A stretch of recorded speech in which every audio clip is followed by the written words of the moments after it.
Mount Vernon FR. Wear it for life.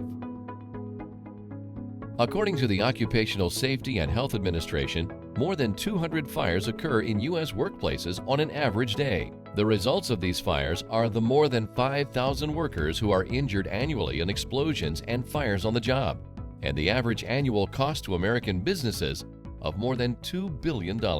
Having a complete fire prevention program in place is crucial for employee safety and facility compliance, and the flame-resistant clothing that you provide to your workforce is an integral part of your program. In this video, we're going to explain the various parts of the industry standard for electrical safety in the workplace, which is NFPA 70E.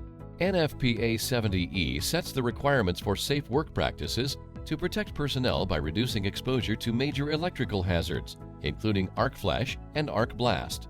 An electric arc flash is not an electrical shock. An arc flash is an electrical discharge through air from a high-voltage source to another conductor or ground.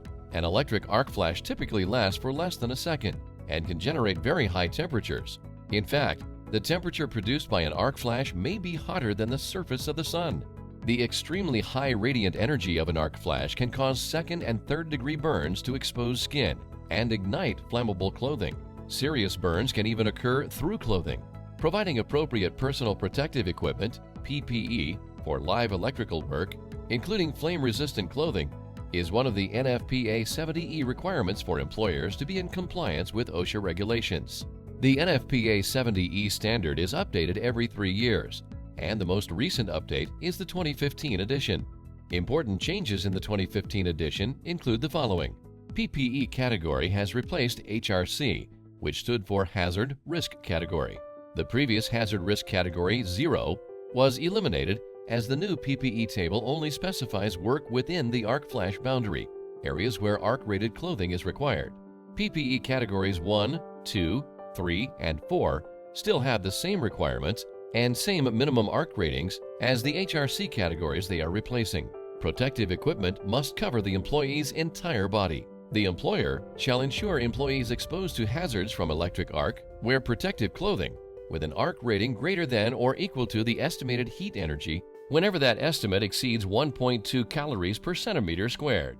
ASTM F1506 is the standard performance specification for flame-resistant and arc-rated textile materials for wearing apparel for use by electrical workers exposed to momentary electric arc and related thermal hazards.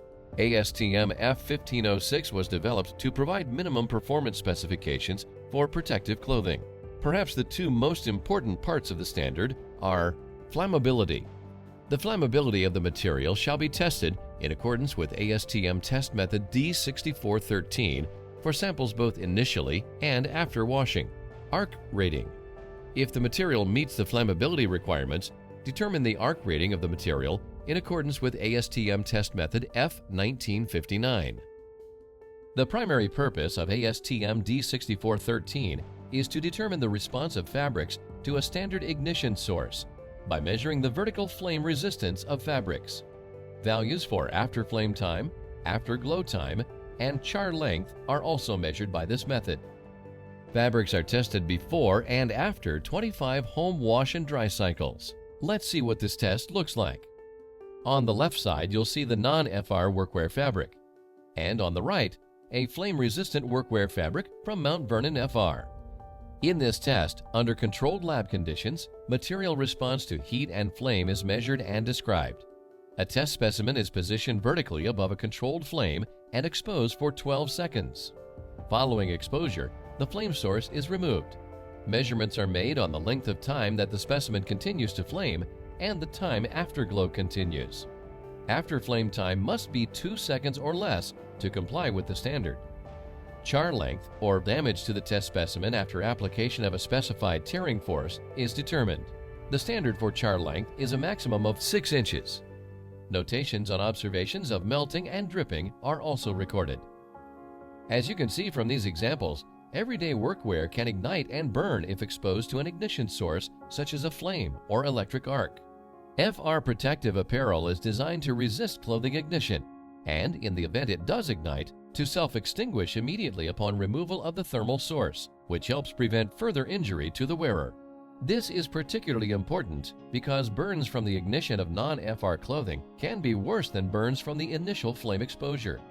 Once a fabric has been tested for flame resistance, it can then go on to the next test, ASTM F1959, which is commonly referred to as the arc test, as it exposes panels of FR fabrics to electric arc flashes of varying energies. Both the heat transmission through the fabric and the thermal energy produced by the electric arc are measured.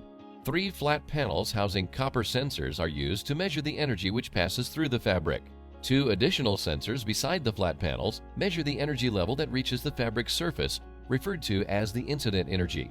Calorimeter data from a series of at least 20 arc exposures at different incident energy levels are used to determine the arc rating of a fabric. The arc rating is the incident energy level predicted to result in the 50% probability of sufficient energy transfer through the fabric to cause the onset of a second-degree skin burn based on the Stoll curve.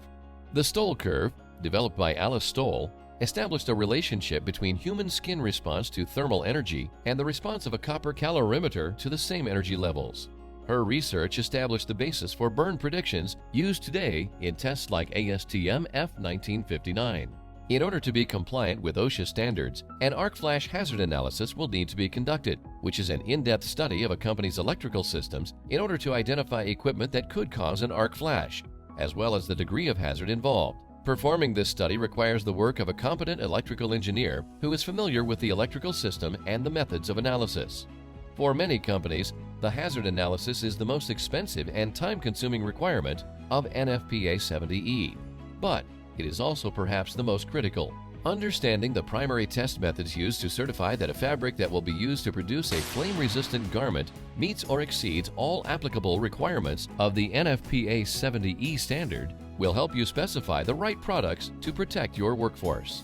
For more information, please visit our website, mvmfr.com, or give us a call at 706-734-4815. Mount Vernon FR. Wear it for life.